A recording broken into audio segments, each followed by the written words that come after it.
मरीजों को क्या ठीक करेंगे मंत्री जी? हमारे तो डॉक्टर बीमार हो रहे हैं, कभी डेंगू, कभी मलेरिया और कभी जॉन्डिस से। ये स्थिति है। यही लोग बनाने वाले हैं। जब आप एक उंगली उठाते हो तो तीन उंगली तुम्हारी तरफ उठती है। भ्रष्टाचार की जननी रही है। It is really shame for the UP health minister and the department of health ministry. और आज सेंट्रल में तीसरे टेन्योर के बाद भी अगर मेडिकल कॉलेजेस की ये स्थिति है, definitely a shame for this सरकार। पहली बार भारतीय जनता पार्टी की सरकार में स्वास्थ्य सेवाएं उच्च कोटि की हम लोग प्रदान कर रहे हैं। समाजवादी पार्टी की सरकार में क्या होता था? आज पेशेंट्स के अनुपात में आपके पास कितने आईसीयू के बेड्स हैं, कितने वेंटिलेटर्स हैं? अगर ये जवाब आता तो वाकई मुझे लगता कि आपके विभाग को कोई जानकारी है और सही में आप सरकार की और जनता के लोगों के लिए कुछ काम कर रहे हैं। पूरे भारत के इतिहास में पहली बार हो रहा है कि हम विशिष्ट श्रेणी के चिकित्सकों को 5 लाख रुपए तक रिवर्स बिडिंग से दे रहे हैं। आज तक इतिहास में नहीं हुआ है। क्या सरकार डीजीएमई के पद को चेंज करके आईएएस ऑफिसर से हटा करके एक डॉक्टर जो उस विभाग के बारे में पूरी जानकारी रखता हो उसको वहां पे बिठाएगी या नहीं बिठाएगी? उत्तर प्रदेश सरकार ने कैबिनेट से पास किया है और इसको हमने निर्णय लागू किया है। उसके अच्छे परिणाम आ रहे हैं, कहीं कोई दिक्कत नहीं है। मैं आपका आभार व्यक्त करना चाहूंगी कि आपने मुझे प्रश्न पूछने का अवसर दिया। मेरा प्रश्न हमारे स्वास्थ्य विभाग के मंत्री जी से है कि गंभीर बीमारियों से पीड़ित मरीजों के लिए सरकार के द्वारा क्या योजनाएं बनाई गई हैं उसके रोकथाम के लिए, हमारे गरीब जनता की मदद के लिए। अध्यक्ष जी, बड़ा ही निराशापूर्ण जवाब आया है। मुझे ऐसा प्रतीत होता है कि जब जब सत्र में पिछले 2.5 वर्षों में आपके विभाग के द्वारा जब भी प्रश्न पूछे गए हैं तो आपका एक सेम आंसर है कि हमने इतने जिला अस्पताल, इतने मेडिकल कॉलेज, इतनी डायलिसिस की मशीन, इतने एम्बुलेंस। अध्यक्ष जी, मेरा बड़ा ही स्पष्ट सा सवाल था और अगर आपने ये बताया है कि आपके इतने जिला अस्पताल, इतने मेडिकल कॉलेजेस हैं, तो मैं इस सदन के माध्यम से जौनपुर से जो हमारा मेडिकल कॉलेज है उसकी कुछ पिक्चर है वो आपको दिखाना चाहूंगी कि जहाँ पे काला पानी तैर रहा है, जो बिल्डिंग्स हैं वो बनने से पहले खंडहर हो चुकी हैं, ये स्थिति है। और आप इसे गिना करके जवाब देना चाहते हैं कि आप अपने विभाग में क्या कार्य कर रहे हैं। मैं ये टेबल कर दूंगी अध्यक्ष जी, ताकि ये मंत्री जी के पास जो असली पिक्चर्स है वो पहुंचे और उन्हें पता चले कि जो बार बार आप ये कहते हैं कि हमने मेडिकल कॉलेजेस बना दिए, जिला अस्पताल बना दिए, उन जिला अस्पतालों और मेडिकल कॉलेजेस की क्या स्थिति है। कुछ दिन पहले वहाँ के बच्चे धरना दे रहे थे जिन्हें हम देश का भविष्य और आगे मेडिकल कॉलेजेस में एज ए डॉक्टर देखने वाले हैं। आज उनके पास ना शुद्ध पेयजल है, ना बिजली है, ना पानी है। हम मरीजों को क्या ठीक करेंगे मंत्री जी? हमारे तो डॉक्टर बीमार हो रहे हैं, कभी डेंगू, कभी मलेरिया और कभी जॉन्डिस से। ये स्थिति है। अध्यक्ष जी, it is really shame for the UP health minister and the department of health ministry.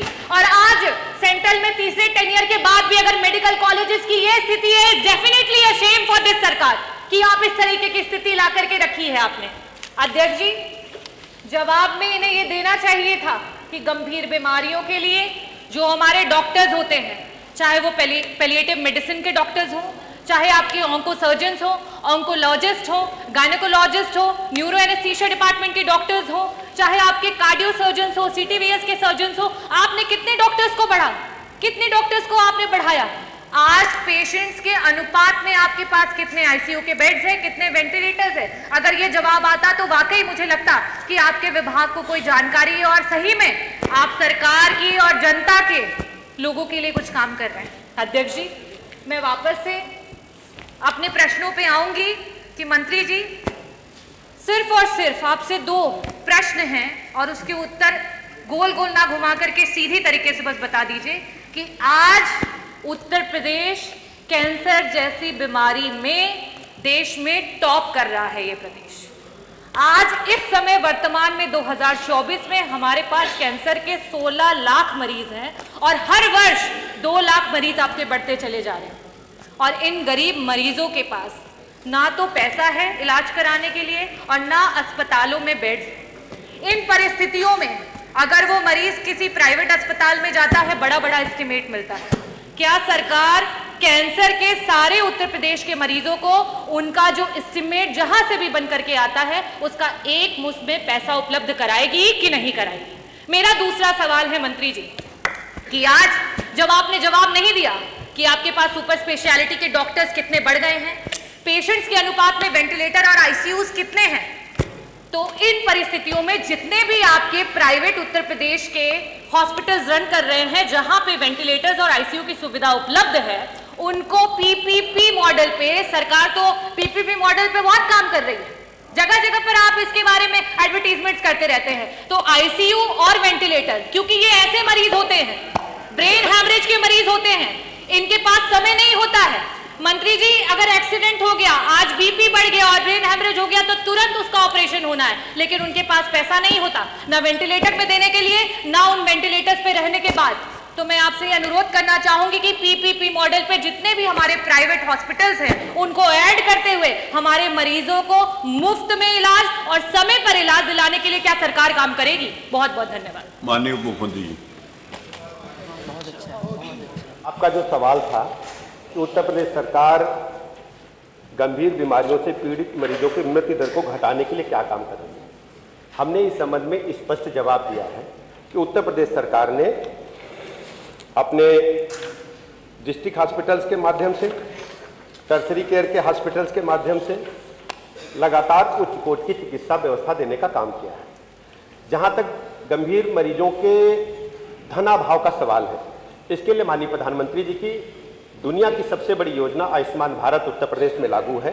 और मैं सदन को बताना चाहता हूं कि पूरे भारतवर्ष में उत्तर प्रदेश नंबर 1 पर है आयुष्मान भारत कार्ड बनाने में।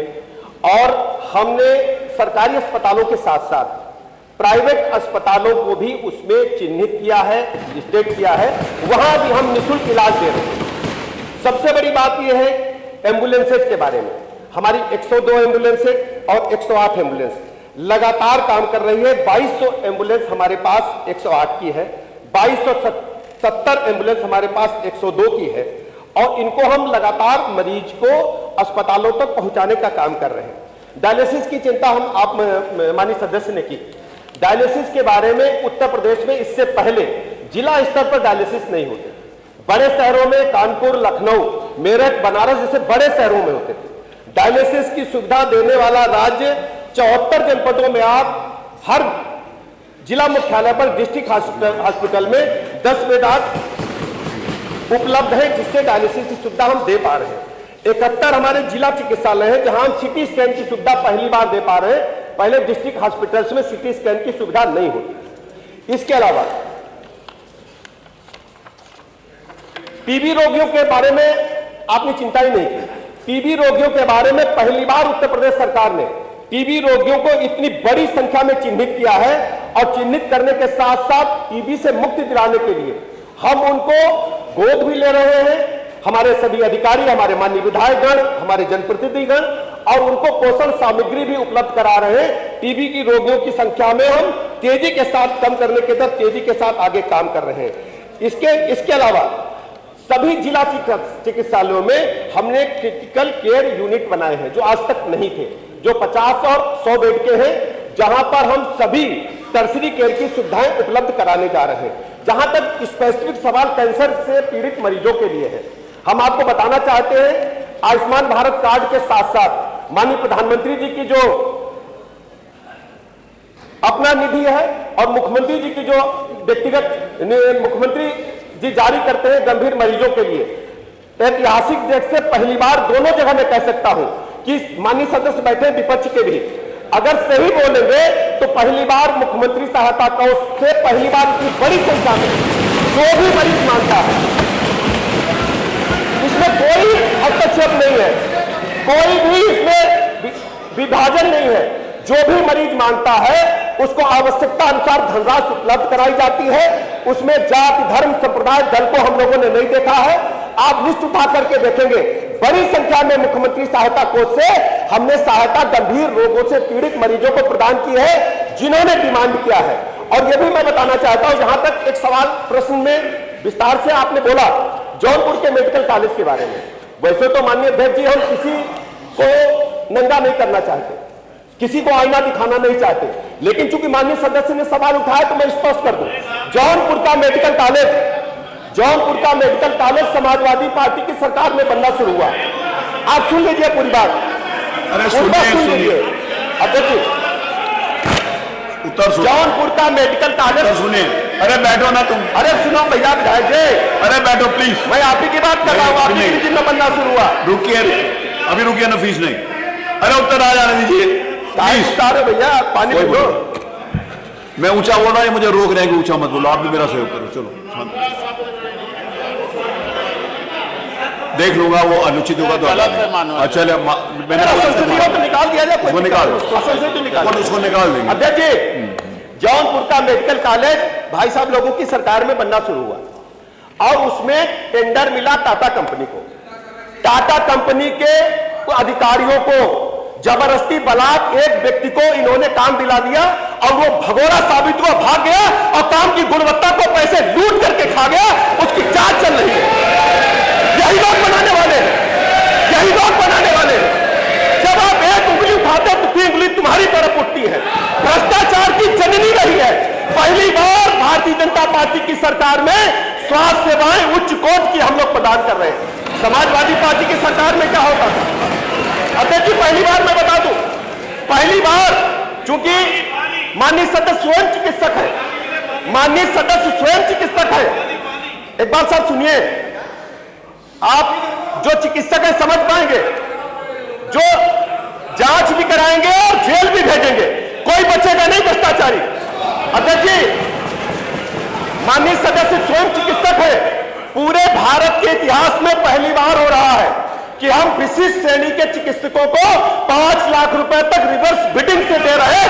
आज तक इतिहास में नहीं हुआ है, पहली बार हो रहा है। नहीं, आपको इजाजत नहीं है। प्लीज बैठिए। तूफानी जी बैठिए।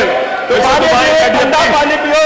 मिस्टर तूफानी आप बैठिए, आपको इजाजत नहीं है। नहीं, किसी को कोई इजाजत नहीं, आपको भी नहीं है। उत्तर आ जाने, आप संतुष्ट हो या ना हो। आप नहीं, तूफानी जी जो कुछ भी तूफानी जी कह रहे हैं नहीं लिखा जाएगा। बैठिए तूफानी जी, नहीं है, आपको इस बात की इजाजत नहीं है। You are not allowed to speak. जो कुछ इन्होंने बोला नहीं लिखा जाएगा।